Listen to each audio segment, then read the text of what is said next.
Hey, what's up, guys? Welcome back to the Video Game Beat. My name's Rob, and I hope you all are having a great week. Remember, this podcast catches you up on everything that you may have missed the week before. So, hey, if you probably already heard some things, well, utilize the time codes on the video feed or on the podcast bio so that way you can just jump to the parts that you may have missed.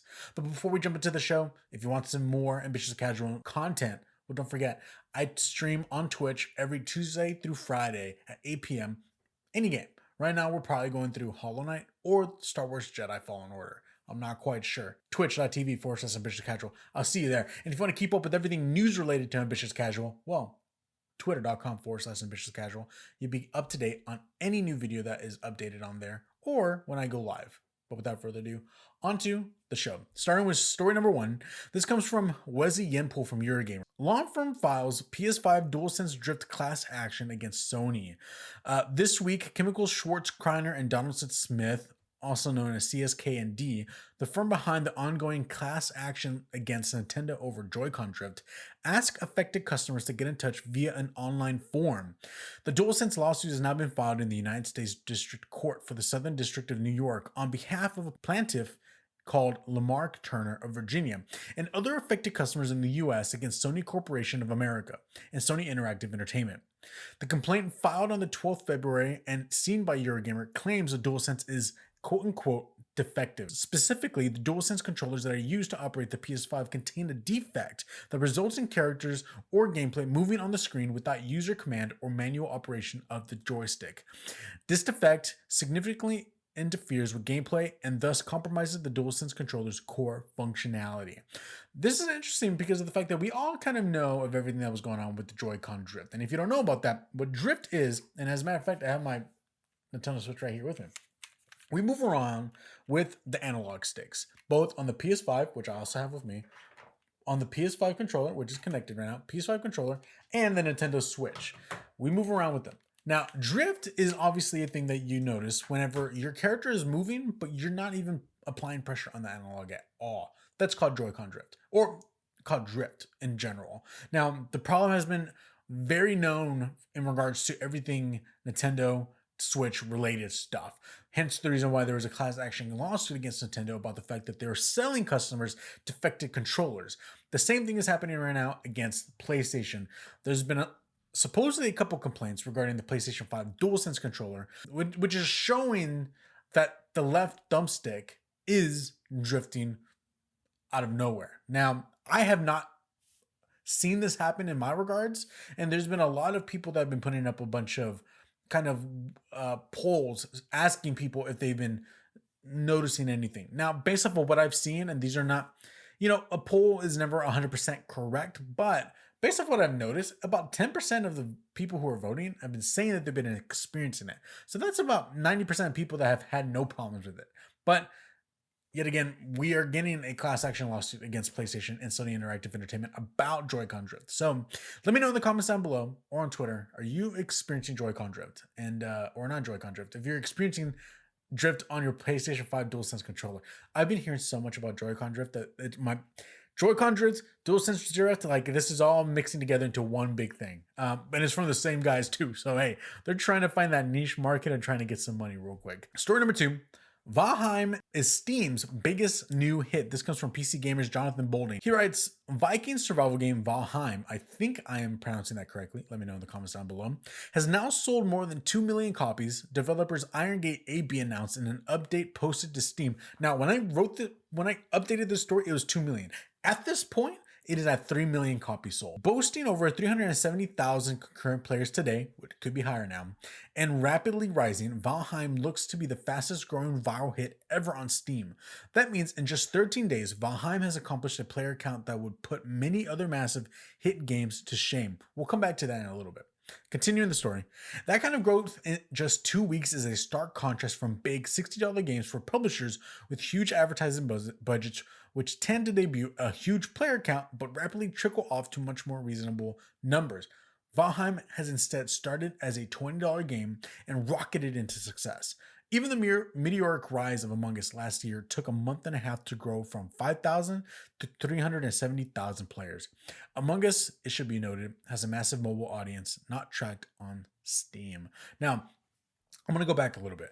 And I said I want to go back on a certain point. I mean, the point that was after that, which is where they really go into about publishers that have huge advertising budgets. And this is huge in and of itself.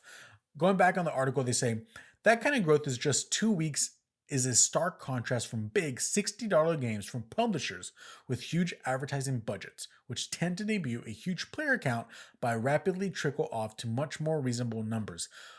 It's interesting to see the streaming community and how much they have control on the success of a video game. Among Us, for example, was already out for about a year or two before it saw that huge rise that it had last year. Now, it's been around for a while. No one was playing it. But until you get some of the bigger streamers playing it, that's when everyone wants to get on board. And that's kind of where the bandwagon mentality happens. So where you see people start playing Among Us, they jump on it. People are playing Rust again. Everyone's jumping back onto Rust. Everyone's jumping back onto it. Like one person plays Rust, everyone's jumping back onto it. Now everyone's playing Valheim. Everyone's jumping onto it.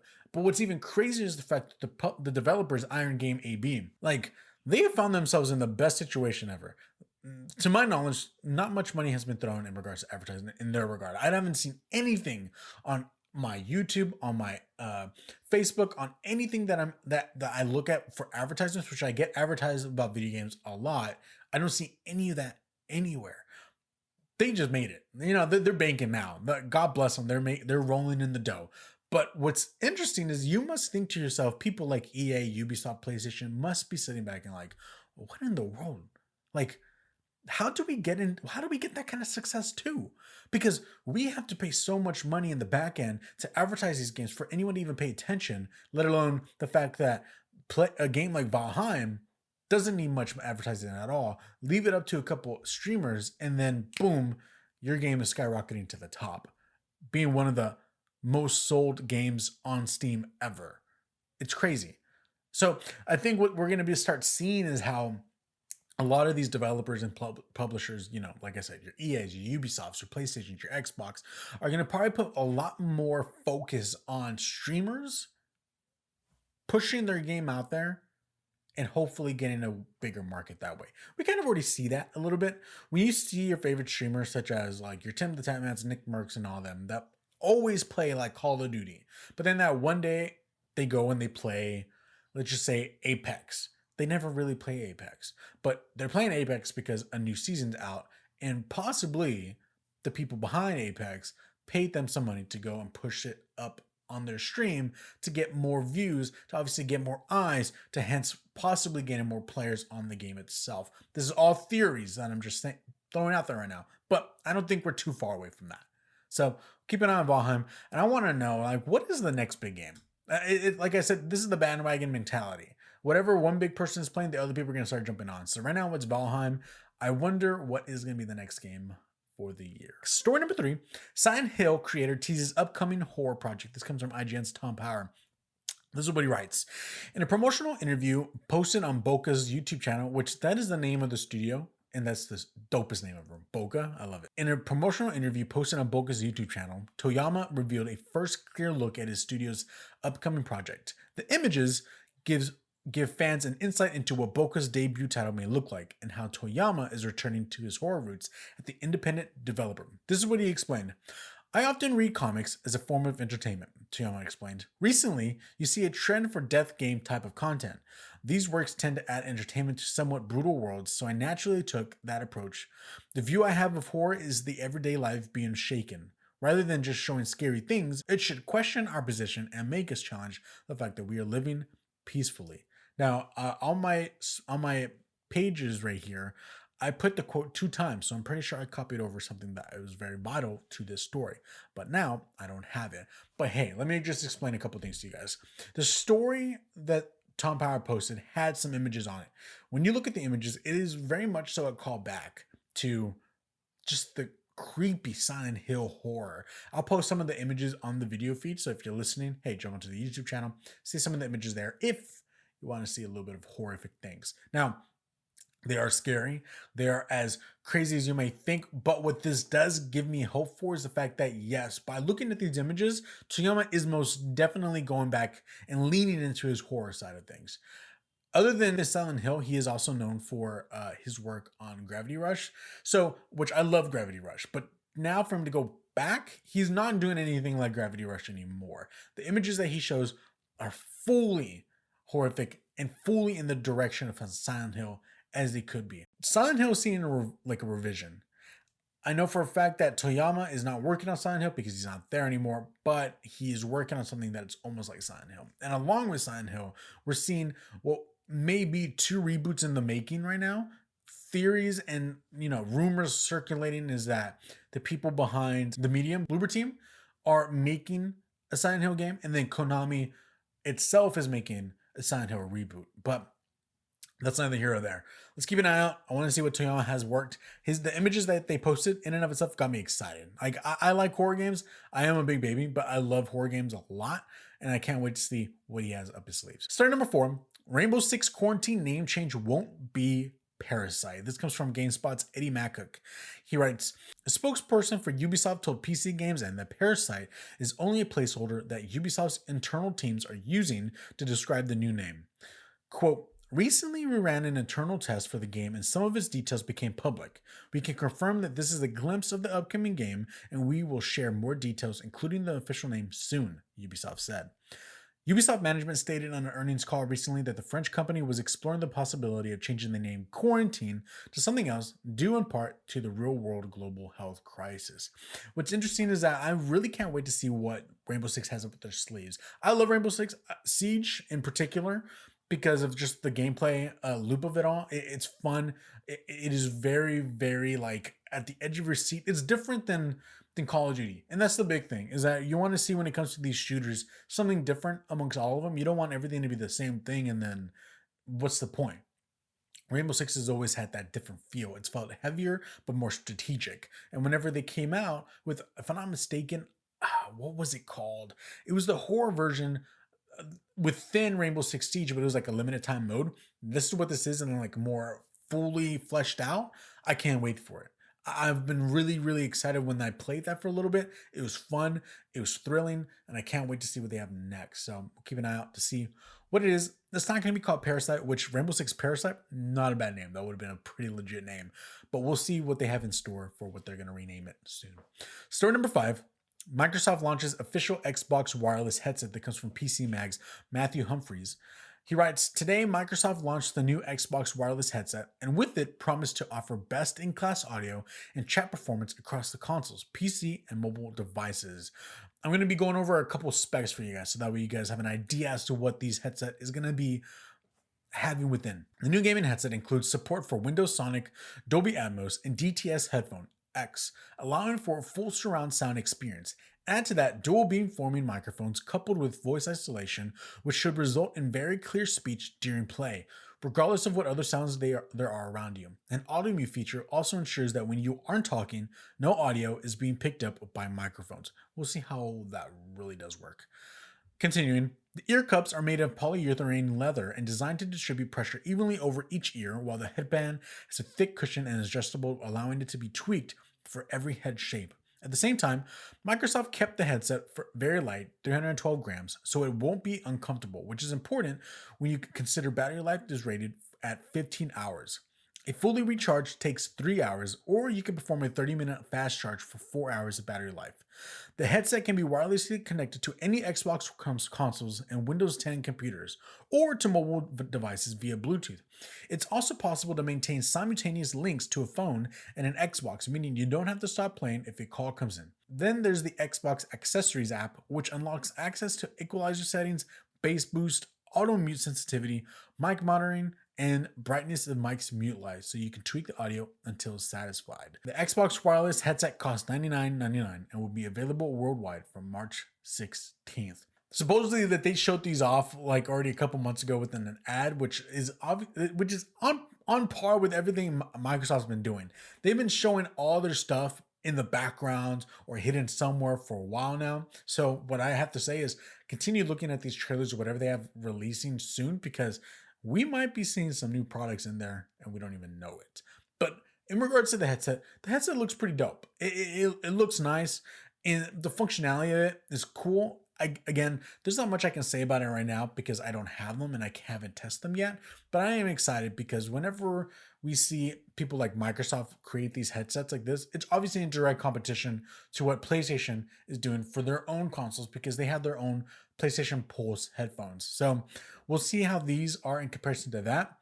There's nothing really special about the simultaneous links though. I have the SteelSeries Arctis Wireless right here, and which if you're listening, I'm holding them up on the video feed, and they do the same thing. They can connect both to the console and to any Bluetooth device. I know that they put on here for phones. Yeah, you can do phones, but I kind of utilize this to be connected to both the console and my computer at the same time. So that way I'm monitoring both the sound of my console and if I have Discord open or want to listen to alerts come up when I'm streaming, boom, right there, done. So that's not really new tech per se, but it is interesting to see that that's becoming a norm. You know, the fact that Microsoft is putting that into their headset and they see that that's an important feature to add means we may be seeing more of that feature coming to even more headsets along the way. So keep an eye on it, and maybe I'll grab myself a pair. I'm not sure, but stay tuned for a review later. Story number 6, finally, some Marvel Avengers news. It comes from Polygon's Ryan Gilliam. They write, Hawkeye finally hits Marvel's Avengers on March 18th, Crystal Dynamics and Square Enix announced in a new video on Tuesday. The update also includes the free PlayStation 5 and Xbox Series X updates to the game in a new region. Finally, guys, we've been kind of in the dark for a while in regards to when's the next update going to be, when are we going to get the next gen patches for the games, because right now we're only playing backwards compatible to the previous gen consoles. So I'm excited to say finally March 18th is when we can finally do that. The story continues. In addition to the new hero, Marvel's Avengers March update adds the Future Imperfect operation. This new mission set adds the Future Wasteland region inspired by the Old Man Hawkeye comic series. The next-gen console version of the Marvel's Avengers includes the usual upgrades, increased visuals, a higher frame rate, and faster loads. Operation Future Imperfect and Hawkeye are both free for all Marvel Avengers players. Like with the last story, there's not much to add here until they come out and we can kind of see how that actually plays out. My only thing, and it wasn't specified within the article, but I wonder if there's an in-between that we can get both upgraded visuals and higher frame rate at the same time. We don't know that for sure yet, but we'll see when the game comes out. It's been kind of this weird thing with the consoles that you have to kind of pick between the two.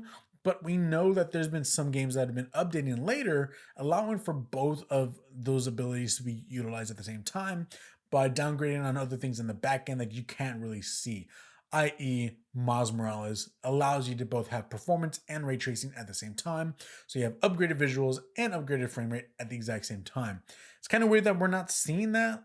Like, if they had it, I think it would have said it in the article, like, you're getting both of them done at the same time. So right now, it looks like it's probably going to be a choice between the two. It could be changing by the time March 18th comes around. We'll wait and see. Story number 7, Bungie announces massive expansion. This comes from Forbes' Paul Tassi. He writes, Bungie is doing a massive redesign and expansion of its Bellevue HQ in Washington, which will take its size from 84,000 square feet to 208,000. This is to allow the future growth, but also recent hires. Last report was that a quarter of Bungie employees had never set foot in Bungie HQ because they were all hired during the pandemic as the studio staffed up rapidly. I'm going to pause real quick. It's pretty interesting to see that Bungie has been doing such a great, been doing well profitably during the pandemic. The fact that they even hired on more employees and a quarter of them have not even seen the new HQ. It's kind of that cool bit of excitement I'm pretty sure they have when it comes to moving to a new studio and walking in being like, oh, this is the HQ. This is our new building. And we've been working from home this entire time. But that's just me speaking. Continuing on with the story. Bungie will also open a studio internationally over in Amsterdam, which will be mainly about publishing and marketing. That will happen in 2022. Bungie is bringing on new high-up hires while retaining their old crew and forming two distinct teams going forward. Luke Smith and Mark Noseworthy will continue to be attached to the Destiny universe with its highly engaged fan base, giving players hope that Destiny content will continue indefinitely past Lightfall, the announced 2022 expansion, and that Destiny will expand into additional media. What does that additional media mean? We're probably going to be seeing some new movies, shows. Netflix has been grabbing up every single game that they can to make some form of show off of it. So I'm pretty sure that's going to continue. But the story is almost done. They are also forming separate teams for its new incubation projects, though none are officially announced here. They plan to release their first non-Destiny IP before 2025, so we're talking long-term plans here. They say at least one new IP before then being 2025. This is all exciting. I think when it came to the departure of Bungie and becoming their own independent thing, it's been working out for them great. Now, with them actually saying that they have more planned from here on out past Lightfall, makes me only imagine that they have to be thinking of like a renaming soon. Like it can't be called Destiny 2. They have to rename it just Destiny, leave it at that, and make it just a constant living game that is constantly being updated over time. Now, reading here, we're also getting a new team that is making a new non-Destiny IP. That's exciting. Does that mean it's going to be a shooter or something different? In order for them to kind of stand out and show that they are a diverse studio, the next game that they have to make can't be like Destiny at all. I'm hoping that we see something that's completely different.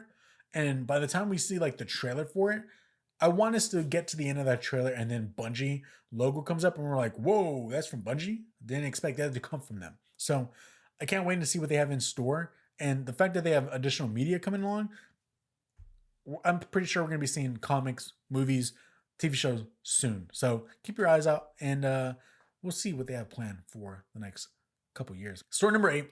This is a long one. I'm going to kind of go and jump through some of the highlights real quick. But this is your Nintendo Direct roundup. If you didn't see, Nintendo had a Direct and they announced a lot of stuff. And I mean a lot of stuff. So I'm going to go through it real quick and kind of spend more time on the things that really cater to me more.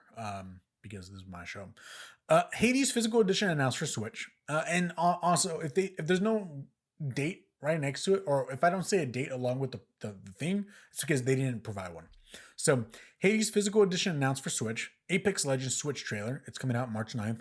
Ghosts and Goblins Resurrection release date trailer revealed February 25th. Saga Frontier Remastered reveal trailer April 15th, 2021. Bravely Default 2 final trailer revealed February 26th. World's End Club arriving on Switch on 2021. Knockout City announced for Nintendo Switch. Plants vs. Zombies Battle for the Neighborville Complete Edition coming to Switch March 19th, 2021. DC Superhero Girls Teen Power announced for Nintendo Switch June 4th, 2021. Neon White announced for Nintendo Switch. This game kind of popped to me. You're supposedly playing these assassins that are supposed to be killing these demons in heaven. It's just this wacky synopsis of a game, but it looks interesting. It's kind of like this weird action game, but you utilize cards to deal attacks to the enemies, and it's interesting. So go check it out. Neon White. Continuing, No More Heroes arriving on Switch August 27th, 2021. Stubbed as a Zombie coming to Switch March 16th, 2021. Capcom Arcade Stadium Surprise releasing on Switch today, which is now. Tales from the Borderlands announced for Nintendo Switch March 24th, 2021. New Monster Hunter Rise trailer revealed on March 26th, 2021. I'm really interested in Monster Hunter Rise. I love Monster Hunter World. I wish Rise was coming to other consoles because the thing is, I don't really play my Switch all that much, guys. I'm just going to be honest. I play more so on the consoles because I stream everything that I play, and I don't have a PC that can stream the Switch. Whenever I get to having a PC, I will be streaming Switch stuff a lot more. But until then, I'm so interested in Monster Hunter Rise, but I'm probably not going to get it because it's on the Switch. But that's my problem. Continuing, Legend of Mana Remaster announced for Switch. Samurai Warriors 5 is headed to Nintendo Switch summer 2021. 2 Famicom Detective games are coming to Nintendo Switch in 2021. That is Famicom Detective Club, The Missing Heir, and Famicom Detective Club, The Girl Who Stands Behind. They're both going to be sold separately and are both being fully localized for Nintendo Switch. These kind of stood out to me a little bit. They kind of remind me of the Phoenix Wright games, but there's a bit more animation to it, and there's not like just steady characters standing in frame. Like it looks like there's animations involved when they're talking and making decisions. And so I don't know what is it with this kind of game. Like I wouldn't normally play this, but this one stood out to me a little bit. So go check it out. Famicom Detective Club. It looks pretty interesting. Outer Wilds is coming out to Switch in 2021. Nintendo 3DS title Miitopia arriving on Switch May 21st, 2021. Super Mario items will be added to Animal Crossing New Horizons this month, February 25th, 2021. Ninja Gaiden Master Collection announced for Nintendo Switch, June 10th, 2021. Hyrule Warriors Age of Calamity Expansion Pass announced. Fall Guys Ultimate Knockout arrives on Switch in summer 2021.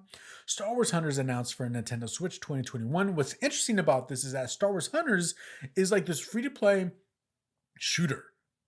Nothing else. We didn't really see much about it. So I'm interested, but I just don't know what it is exactly. I don't know what it looks like. So obviously with just a title card, that's it. But I'm interested. I'm going to keep an eye on it. Now we're getting into some of the good stuff, guys. Project Triangle Strategy announced for Switch. Demo available now, but it will be released in 2022. We're going to have to wait for this one. Now, I have the Switch demo downloaded on my Switch. I'm going to play it because I want to try it out so I can talk about it on the next XP podcast, which releases every other Wednesday. Go check it out. And Project Triangle Strategy, if you can already tell by the weird name, it is from the same people who made Octopath Traveler. But with this, it's more of strategic turn-based RPG, almost like your Fire Emblems. I love Fire Emblem. The fact that they're making that HD 2D is what they call it, into a game called Project Triangle Strategy. They said it's a working title. We all know what happened to Octopath Traveler. They said the same thing too. That was the name. But Triangle Strategy works kind of the same way, but you can even utilize like the environment by burning down a house, or if you're right next to, if you're gonna hit a character, an enemy, and there's another character right next to that enemy, then you can kind of do double damage or sneak behind. Like, they're adding some complicated systems within the game itself that you don't really see with like the sprite-based 2D games. It's really interesting. The name sucks, but the game itself looks super rad. So keep an eye on it. It kind of bums me out that we have to wait another year for it, but hey, I guess I'll be patient. There's a lot of stuff coming out this year anyways. Mario Golf Super Rush announced for Switch June 25th, 2021. I will most definitely be getting this. Mario Golf, yes, that's an absolute yes. They're adding some things that are almost like speed golf, and I think that's what it was called, speed golf or Super Rush. I don't remember what it was called, but you kind of are both, you and other people are golfing at the exact same time, but you're trying to both speed up and get your ball in the hole as quickly as possible. So that's not the only mode. There's also going to be a story mode where you can use your own Mii character as well, but other stuff going on within the game as well. So June 25th, 2021, Mario Golf. I'm excited. You should be excited too. Splatoon 3 announced for Nintendo Switch 2022 release. So we got an announcement for Splatoon 3. Why? I have no idea. We've already had 3 Splatoon games, and then within that same time, we've only had 2 Mario Kart games. It kind of blows my mind that we're going to get Splatoon 3 before another Mario Kart within so much time, but I'm not working at Nintendo. I don't make the rules, so they're the ones that are going along with it. Splatoon 2 was cool. I'm not the biggest Splatoon 3 fan. Now, I can tell you right now, my brothers who are watching this video are probably like pulling their hair out because they're the biggest Splatoon guys ever. But I guess we'll see. I felt like the games are just the same, all in all. I don't know what you can necessarily add to make it different. When it first started off, for a second, I was like, yo, are we finally getting a Splatoon Battle Royale? Or is this really happening right now, boys? That was not the case. So, Splatoon 3 coming out 2022. Moving on. The Legend of Zelda Breath of the Wild 2. Don't get excited. News will be planned for later this year. While there was nothing new announced for The Legend of Zelda Breath of the Wild 2, Zelda producer Eiji Onuma did say there will be more news revealed later in 2021. But don't fret, we did get some Zelda news, okay?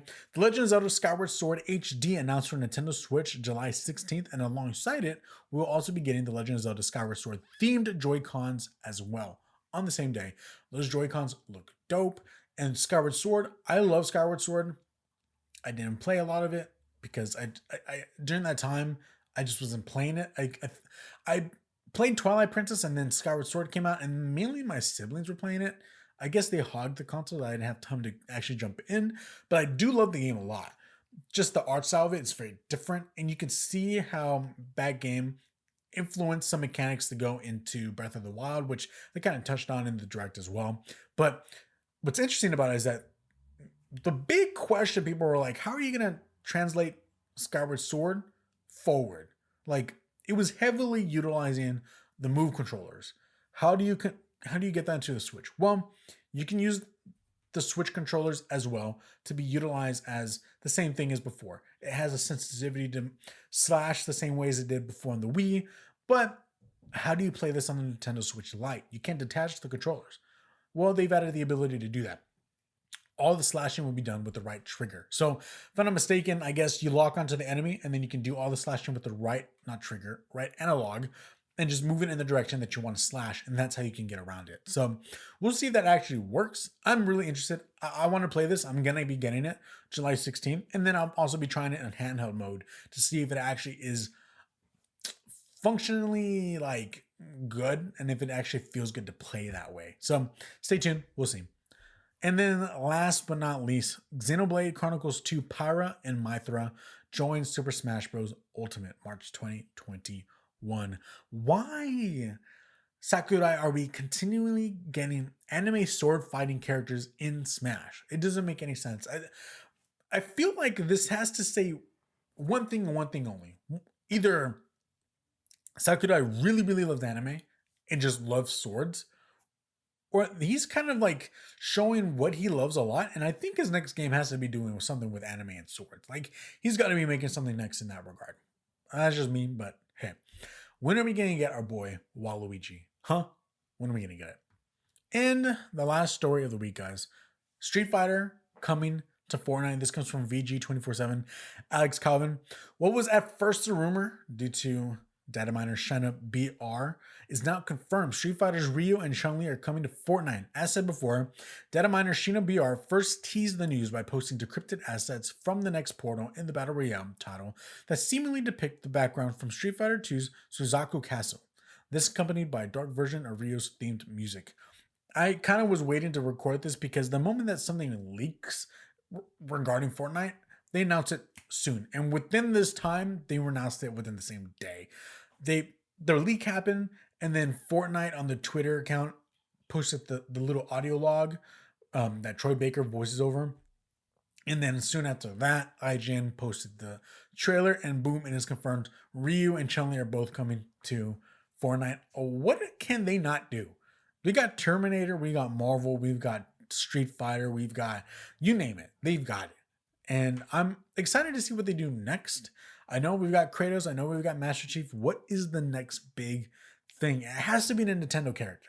They have to get a Nintendo character in there. And everyone wants Samus Aran. Please give us Samus Aran. If Samus Aran was in Fortnite, I would play Fortnite again for a day just to play as Samus Aran. But that's it, guys. That's the end of the news that you may have missed from the week before. This is the Video Game Beat, and thanks for watching. Thanks for listening. If you're watching, hit the thumbs up button and subscribe and share this with your friends on social media. And if you're listening, well, if that podcast service allows you to rate the podcast, well, go ahead and rate it.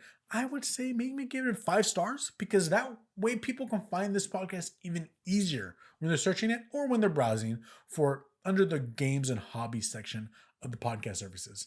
Again, if you guys want some more Ambitious Casual content, well, go check me out on twitch.tv/Ambitious Casual, where I stream every Tuesday through Friday at 8 p.m. And go check us out on TikTok. Simple, Ambitious Casual. I've been posting a lot of things over there that kind of are exclusive to that platform because it kind of only works over there. So go check it out. I've got some reviews up. I got some clips from the Twitch channel up on there that try to be funny. So go check it out. Shoot us a follow, and I'll see y'all very, very soon. Peace out.